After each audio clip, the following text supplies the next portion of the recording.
Hi, this is John from Bear Bull Traders, and I want to discuss my best and worst trade for 18 August 2021. I also want to talk a little bit about letting your winners run, which is a key component of successful trading. As always, if you could like this video, subscribe to the channel, or hit the alert bell, we really appreciate it. So let's get into these trades and see what we did today.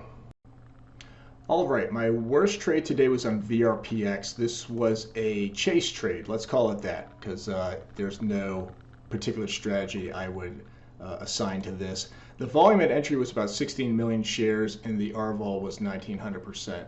VRPX had big news yesterday on some sort of positive FDA, not approval, but FDA news. So this is a second day play today. And in the pre-market, it had a huge move from $28.50 thereabouts to $39. You could argue it was a bit more, but I think that's where the breakout level was. So a lot of potential to the upside to get back to this pre-market high. I saw the move to the high a day, but the volume profile didn't have me fully convinced. So you can see this candle punches up to the high a day, and it did it on this volume bar. I could have taken this entry. I kind of missed it. I got a little bit indecisive and a little bit scared because of the volatility of this stock, and I did not get in. Then I saw it break the high a day, and I saw the volume continue. And this volume bar is almost higher than the opening volume bar, which is a great sign. And I basically got FOMO. And this is why I chased it. I could argue this is a high day break trade, but it's really not. I'm in way too late here, and I'm chasing the price. The high day was 31.86, and I was in at 33.80, so almost $2 above it. The bigger problem probably is that I took 100 shares, which put me in a very bad position. So it doesn't seem like a lot on a $33, $34 stock, but look how much it's moving. Look at the size of these candles. I like to risk $100 per trade. You can burn through $100 in risk here with 100 shares in the blink of an eye, and that's exactly what happened. So I got in, it got some greens, kind of hovered, and then it whipped down through this negative 1.4R loss in unrealized gains. And I knew I had made a bad decision, and I held, as we often do in trading. I'm not real proud of this, but I held for the pre-market high, and it got up to $36, but I was all out at 34.17. After all this volatility, look at all this wickiness.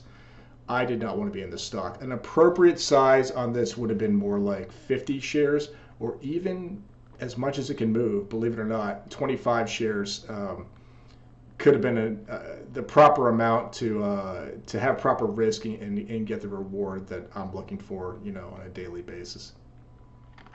My best trade was on Tesla. Now, this is a true high day break trade where the high day was 678.47.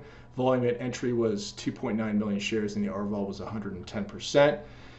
Tesla had dropped from $730 to $648 the past 3 trading days, so quite a bit of movement. There's been some news in Tesla. Michael Burry of the movie The Big Short, or the book The Big Short, if you've seen or read that movie or book, he's getting into a short position against Tesla and making that public. And also there's some news about the autopilot technology in Tesla being investigated. So it took a big hit the last 3 days. So, Tesla, it's a popular stock, can climb back up after taking hits. So, there's some potential upside here. High day is nothing special, 678.47. Tesla doesn't often have perfect dollar level high days, so that's not surprising. But a nice punch up to the high day here. So a nice solid move. And it was really against the SPY. If you look at it, look at these 2 candles before my entry, and look at my entry was on this SPY candle. So like the SPY is rolling over a bit, but Tesla's punching up. I like that. I like when a stock is moving contrary to the overall market as it makes its move to the high day. But after I enter, I like it to trade with the market. And well, let's talk about that in a second. The 1-minute volume was looking great. So the second highest bar of the day is right here, and this is prior to my entry candle. So really had this nice building volume before I entered. And the SPY again was against me. Prefer it not to be, but yeah. So that's where some risk played into this trade. Is that as I entered, I'd rather see, we're rolling over here. When I entered, I'd rather this candle was showing white, and it wasn't. In fact, it was showing pretty harsh red. So that was where there was some risk put into this trade. Took an entry at 678.90. So I'm missing the high a day by, a good 40 cents here, 40, whatever amount of money that is. But yeah, you're going to miss it by quite a bit on Tesla. And then I got an easy move for the first 50% partial. So I got 50% off at 682.16, so that's up here, and that was on a price pause, nothing more than that. I mean, it really got this price moving nicely through R4 very easily, which was nice, and felt the first pause and just took some off there. And you can see after I took it off, it pulled back a decent amount, probably $1.50 here or so. So that was a smart partial. And then I took the second 50% off near the $5 level of 685 right here. And you can see that's another smart partial because there's a pullback after that. The third 50% off near the decade level of 690, which is also near R5, which is another smart partial because you can see a pullback after that. And then I got all out at 691.88 near 692.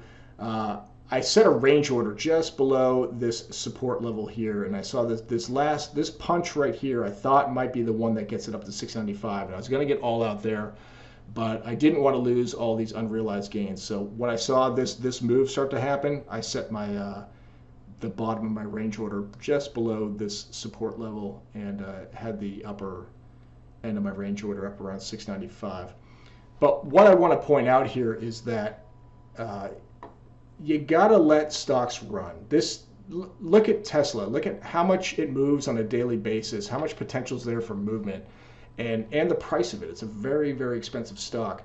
So this isn't the kind of stock you want to be taking partials at 50-cent moves or $1 moves. You gotta let Tesla move. And honestly, this first partial I really wanted to let go further. I wanted to get up to 685 on this first one. It's just that the pause, this movement was kind of a bit parabolic. And this pause was very hard, so I knew this might be a place to take some off because it might be coming right back to my entry. But then, after it got moved in my direction again, all right, I'm going to hold for that $5 level. Like, let's get another couple bucks out of this, another $2 or $3, and then we get that one. And then now let's hold for another $5 move. Let's let it run, because letting stocks run and taking these partials that are gapped further apart is what's going to get you to a positive expectancy over time.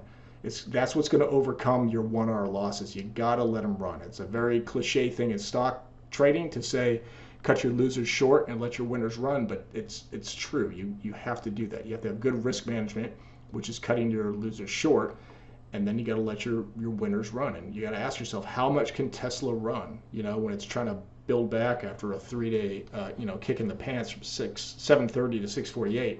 It can come back a lot, so you got to let it go. Ultimately we got a move from 678, 679 up to 692. That's a big move. That's a good chunk of change, and you got to let that happen.